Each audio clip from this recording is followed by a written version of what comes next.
සිංහරාජ වැසි වනාන්තරය කියන්නේ ශ්‍රී ලංකාවේ නිරිතදිග තෙත් කලාපයේ පිහිටා තිබෙන ලෝක උරුමයක් ලෙස පිදුම් ලැබූ ඉතාමත් වටිනා නිවර්තන වැසි වනාන්තරයක්. ශ්‍රී ලංකාවට ආවේනික සත්ව හා ශාක විශේෂ බහුලවම දැකගත හැකි ප්‍රධානතම ජීව කලාපයක් ලෙස මෙය හඳුන්වන්න පුරුවන්.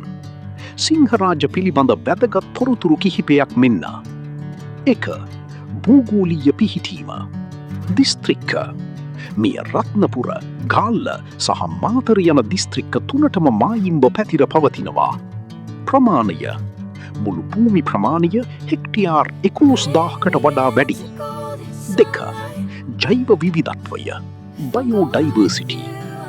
සිංහරාජයේ ඇති සුවිශේෂීම ලක්ෂණය වන්නේ එහි ඇති ඉහළ ආවේනිකතාවයි. එන්ඩෙමිසම්. එනම් ලෝකයේ වෙනත් කිසිම රටක දැකගත නොහැකි ශ්‍රී ලංකාවටම පමණක් ආවේනික ජීවීන් මෙහි වාසය කිරීමයි. ශාක. සිංහරාජයේ ඇති දැවන්ත ගස්පර්ගවලින් 67කට වඩා ලංකාවට ආවේනික ඊවා වන අතර ඖෂධීය ශාක, පර්ණාංග, ෆර්න්ස් සහ උඩවැඩියා, ඕකිඩ්ස් වර්ග බහුලව දක්නට ලැබෙනවා. සතුන්. ලංකාවට ආවේනික කුරුල්ලන් වර්ග 36න් 20කට වඩා වැඩි ප්‍රමාණයක් මෙහිදී දැක බලා ගන්න පුළුවන්. උදා, ශ්‍රී ලංකා කැහිබෙල්ලා, වතනිල මල්කොහා, උභයජීවීන් සහ උරංගී.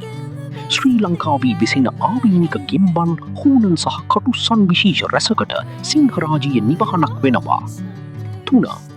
ලෝක උරුමයක් වීම. මෙහි ඇති අපූර්ව ජෛව විවිධත්වය නිසා 1988 වසරේදී මෙය ලෝක ස්වභාවික උරුමයක් World Heritage Site ලෙස නම් කරනු ලැබුවා. 4. පාරිසරික වැදගත්කම. ජලපෝෂක ප්‍රදේශයක්. ලංකාවේ ප්‍රධාන ගංගා දෙකක් වන කළුගංග සහ නිල්වලාගංග පෝෂණය කරන ප්‍රධාන දිය දහරාවන් රැසක් ආරම්භ වන්නේ සිංහරාජ වනාන්තරයෙන්. දේශගුණය.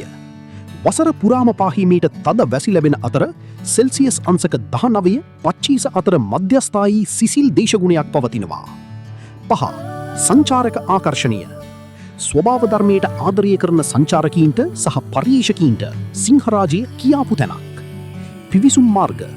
කුඩව, බ්ලූ මැන්ඩල් හරහා ලංකාගම සහ පිටදෙනිය යන මාර්ගවලින් වනාන්තරයට ඇතුළු විය හැකි. නැරඹිය හැකි දෙයක්. දිය ඇලි, දූවිලි ඇල්ල, බ්‍රාහ්මණ ඇල්ල වනි, පක්ෂි රංචු, බර්ඩ් වේව්ස් සහ දැවන්ත වෘක්ෂලතා. ඉතින් යාළුවනේ අද වීඩියෝ එක ගැන මොකද හිතෙන්නේ? ඔයාලගේ අදහස පල්ලහන් කමෙන්ට් කරන්න. මේ වගේ වීඩියෝ නැරඹීමට කැමති නම් අපිව ෆලෝ කරන්න. එහෙනම් තවත් වැදගත් වීඩියෝ එකකින් හමුවෙමු.